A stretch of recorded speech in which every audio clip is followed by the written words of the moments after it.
Have you ever been gaslit? And do you know what gaslighting is? Well, essentially, it's a form of psychological or emotional manipulation, and in more extreme cases, psychological or emotional abuse meant to make you feel like you're going crazy.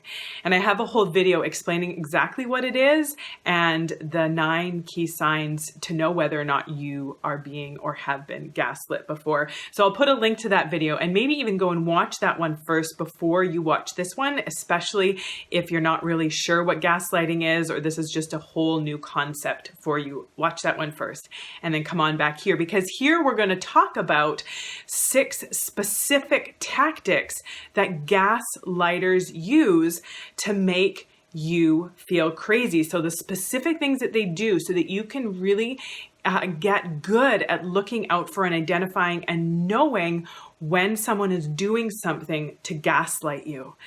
If you're new to me and this is the first time we're connecting, my name is Kristina, and I'm a registered clinical therapist, a researcher, a coach, and an online course creator. I have a master's degree in counseling psychology, and I work to help men and women get through the crap that is holding them back so they can like themselves and their lives more every day. And if you are someone who has been or are being gaslit, it can really mess with your perception. It can mess with your reality. It can make you feel kind of crazy. It can make you feel like you might even be coming apart at the seams and even question your sanity.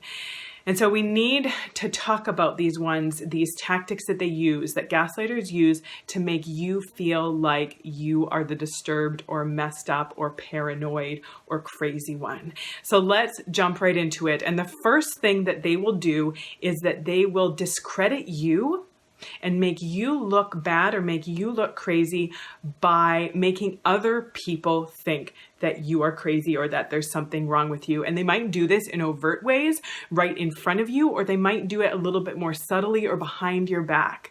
So if you've ever been at a group gathering or at a party or some kind of event when you're talking about something and you're sharing something, and then this person says, "Oh, there goes Julia again, getting herself all worked up about nothing. She always does this, makes a big deal out of the silliest, stupidest things." So there are these little things meant to kind of discredit you and make you look bad in front of other people. The next one, or sort of another way that they do this is, they might say it behind your back, and they might say something like, "Oh, I just want you to know that Julia's been acting really paranoid lately. And, there's been some funny things that she's been doing or saying. And, I'm just concerned." They might even pretend to be concerned. "I'm just concerned, and I just want you to know. I just want us to all be aware that there's something kind of funny going on with Julia right now." And so they're doing that in order to get other people to think that there's something going on with you, because that gives them more power, and it makes it so that you might even start to question or doubt yourself more, because you kind of feel or see or think or observe that all these other people are doubting or questioning you as well, because of these ideas that the gaslighter is planting into their minds.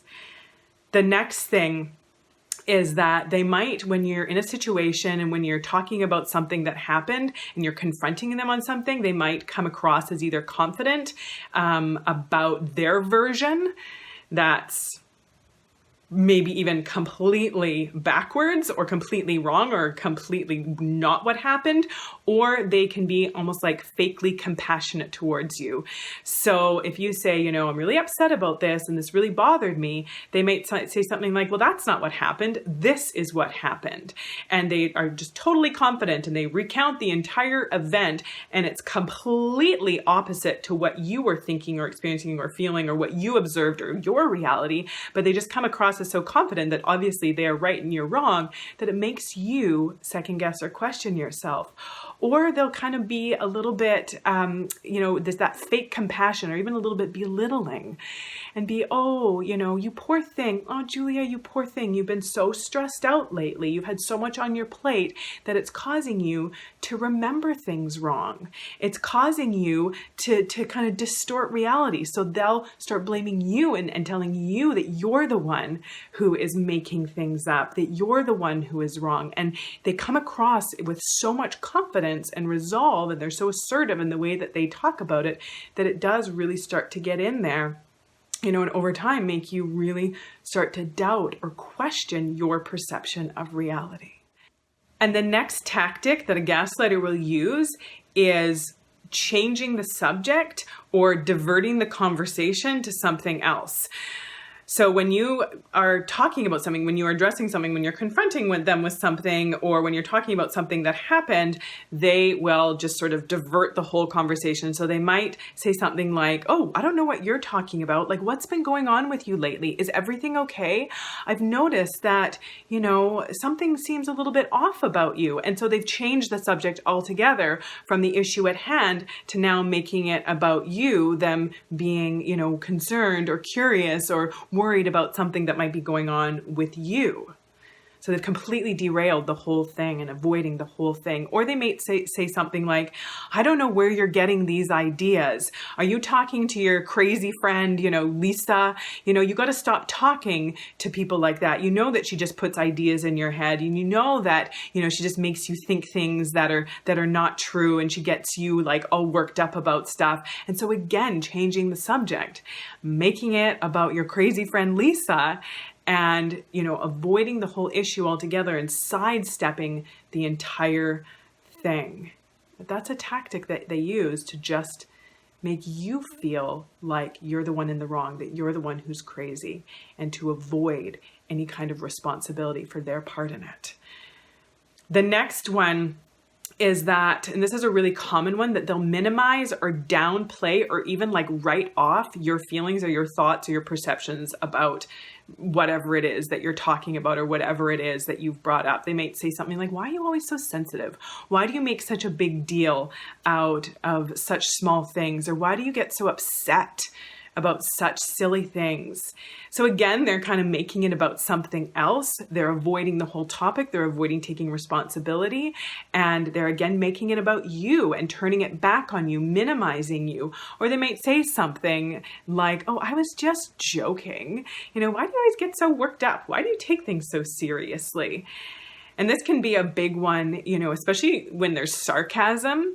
And, oftentimes someone will say something sarcastically that's actually kind of nasty, but they'll say it in like a joking way, or they're just being kind of sarcastic, or they're just being like silly or whatever. But it's actually not nice. It's actually kind of mean. It's actually kind of nasty. And when you call them out on it, they're like, oh, I was just joking.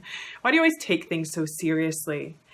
And again, making you distrust that gut feeling, that gut instinct that something isn't right. Something not good is happening here. This person is not treating me well. But it makes you second guess it. It makes you doubt it. It makes you feel like maybe you're going crazy. Number 5 is just overtly lying or denying something.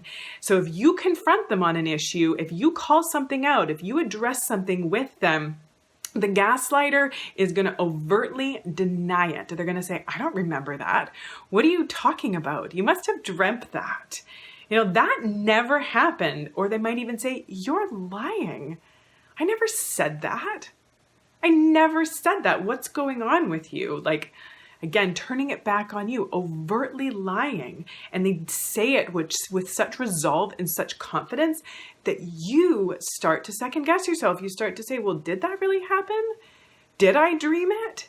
And it happens enough that it just really erodes your trust in your own perception, your belief in your own memories. This is powerful stuff, and it can really mess with us. The last one, number 6, is that they might even minimize or, twist up the situation. So if it's like an action that they did. So let's say in maybe a little bit more extreme case where there's some kind of physical abuse happening, and you say to them, you shoved me, you pushed me.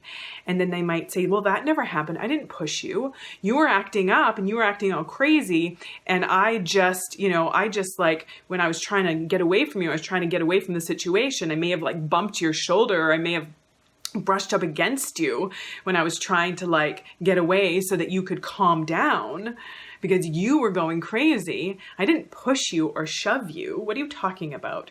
When or you thought you knew that they actually did push you or shove you, Or, in abusive relationships, this is done quite often. Gaslighting is a really common thing in physically abusive relationships. If someone is physically abusive, if someone is hitting you or hurting you physically, and then they say something later on like, well, I wouldn't have done that if you wouldn't have said this. Or, that you always do things that upset me. Like if you weren't always doing things that you knew would upset me, then I wouldn't have to do this stuff to you.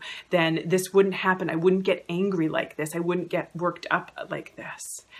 And so again, turning it on you, making you feel like it's your fault, that you've done something wrong, that you're the one to blame, and that it's all your responsibility when something doesn't go right, or when there's an issue, or when something comes up. Now that's a more extreme case of it, but gaslighting can come up in subtle ways in different relationships quite often. It's not quite as harmful if it just comes up in like these little bits with certain people sometimes, when it's not this more extreme thing that's been happening over and over again, because that's when it really starts to chip away at our confidence, at our self-esteem, at our ability to believe and trust ourselves. We really start to second guess ourselves, but it can come up in these subtle little ways. And sometimes I don't even know if people are aware that they're doing it. Yeah, often people are aware that they're doing it, and they're doing it intentionally to manipulate or gain control over somebody else. But sometimes they're doing it, maybe even they're not aware that they're doing it, or they're not doing it. They're doing it sort of subconsciously to avoid conflict, to avoid taking responsibility, to avoid having to admit to themselves that they've done something mean or bad or harmful or dysfunctional or, not good in some way. And I have an example of this that a little while ago, I was talking to someone and I was having a conversation. I'm not going to say who it is. I'm not throwing anyone under the bus specifically, but I was talking to them and we were having a conversation, and then they responded with something, and it just sounded like they had a tone in their voice, and they just sounded kind of nasty, and they just sounded like, they're being kind of rude about it. And I said to this person, I'm close enough with them that I could be open and honest. And I said, you don't have to be rude about it. Like, I'm not trying to upset you. Like, you don't have to be mean. And they were like, what are you talking about?